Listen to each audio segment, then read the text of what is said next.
तर मूलराम हे रामाचं कोणतं रूप आहे?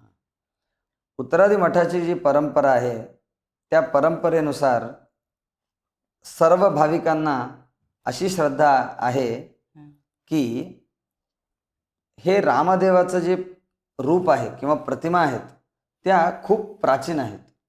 ब्रह्मदेवाकडून पूजल्या गेलेल्या ह्या प्रतिमा आहेत. चतुर्मुख ब्रह्म जे सृष्टीचे विधाता म्हणून आपण त्यांना ओळखतो, त्या ब्रह्मदेवांनी पूजलेल्या ह्या प्रतिमा आहेत.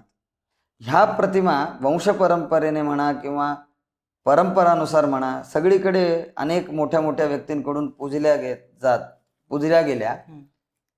पुढे जाऊन रामदेवाच्या घराण्यामध्येच जे प्रभू श्रीरामचंद्र अयोध्येमध्ये अवतरले त्या रामदेवाच्या घरामध्ये सुद्धा ह्या मूर्तींची पूजा होत होती. ह्या प्रतिमेंना आधीपासूनच राम असंच नाव होतं.